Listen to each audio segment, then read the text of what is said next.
আসসালামু আলাইকুম, সবাই ভালো আছেন? তৃতীয়বারের মতো আমরা করার জন্য রওনা হলাম। সবাই ভিডিওটা চলে আসলাম হেরাম শরীফের ভিতরে।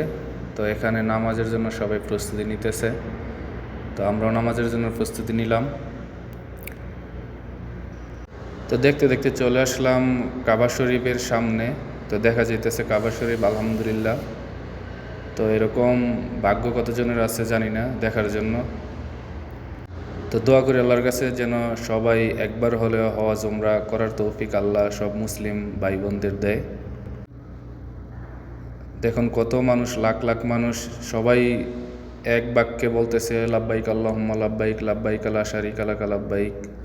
এখানে রাখা আছে ইব্রাহিম আলাইহিস সালামের পায়ের ছাপ, আলহামদুলিল্লাহ দেখার সৌভাগ্য হলো। গ্লাসের ভিতরে দেখার জন্য লাখ লাখ মুসল্লিরা ভিড় জমাচ্ছে। তো এটা হলো ইব্রাহিম আলাইহিস সালামের পায়ের ছাপ। এটা হলো কাবা শরীফের দরজা। এখানে লাখ লাখ মুসল্লি হাত রেখা আল্লাহর কাছে দোয়া করে।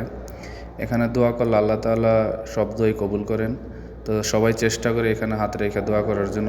তার পাশে রাখা আছে আসওয়াদ পাথর, যাকে বলা জান্নাতি পাথর। এখানে অনেক ভিড়, কারণ সবাই চায় একটি চুমা দেওয়ার জন্য, কারণ তার জীবনের গুণাগত যেন আল্লাহ তাআলা মাফ করে দেন।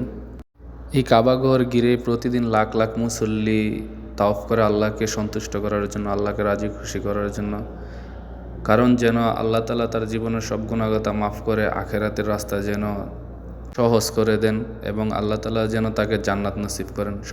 আমরা ফজর নামাজ শেষ করে আল্লাহর রহমতে তাওয়াফ করার জন্য প্রস্তুতি নিলাম। আলহামদুলিল্লাহ আমরা তাওয়াফ শেষ করে এখন চলে গেলাম সাফা মারওয়াতে। এখানে অনেক হাজি সাহেব আসছে। যখন আল্লাহর ঘর কাবা তাওয়াফ শেষ হয় তখন সব হাজি সাহেব আসেন সাফা মারওয়াতে। এখানে 7 বার দৌড়াদৌড়ি করতে হয়, কারণ এখানেই হজরত ইসমাইল আলাইহিস সালামকে রেখে বিবি হাজেরা পানির জন্য ছুটাছুটি করতেছিলেন। ছুটাছুটিটা আল্লাহর কাছে এতটাই পছন্দ হয়েছিল যে তার কারণে সব হাজি সাহেবদের জন্য এখানে দৌড়াদৌড়িটা ফরজ করে দিয়েছেন। সুবহানাল্লাহ। উমরা সম্পূর্ণ করে এবার চলে আসলাম ইফতার করার জন্য মক্কাতে। এবার আমরা রওনা হব মদিনার উদ্দেশ্যে। তার মাঝেই চলে আসলাম উহুদ পাহাড় দেখার জন্য। কোবা, যেখানে প্রতি শনিবার আমাদের নবীজি হজরত মুহাম্মদ সাল্লাল্লাহু আলাইহি সাল্লাম পায়ে হেঁটে এসে 2 রাকাত নামাজ পড়তেন। তো আমিও 2 রাকাত নামাজ পড়ে নিলাম এই মসজিদের ভিতরে। এটা সেই ঐতিহাসিক মুহূর্ত যেখানে আসলে নিচেকে ঠিক রাখা যায় না।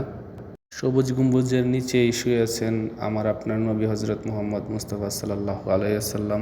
তারপর ঢুকে পড়লাম মসজিদের ভিতরে। ঢুকে 2 রাকাত নামাজ পড়ে নিলাম।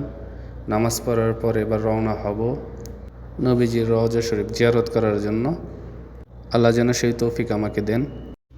এবার ঢুকে পড়লাম রওজা শরীফের ভিতরে। আবেগঘন পরিবেশ, সবাই কান্নায় ভেঙে পড়ছে আর সবাই বলছে আসসালামু আলাইকুম ইয়া রাসূলুল্লাহ, আসসালামু আলাইকুম ইয়া হাবিবাল্লাহ। সবাই নবীজিকে সালাম জানাচ্ছেন। এবার চলে আসলাম জান্নাতুল বাকিতে। এখানে শুয়ে আছেন শত শত লক্ষ লক্ষ সাহাবীগণ। সবাই আমার চ্যানেলটা সাবস্ক্রাইব করবেন যেন আরও নতুন নতুন ভিডিও আপনারা পেতে পারেন।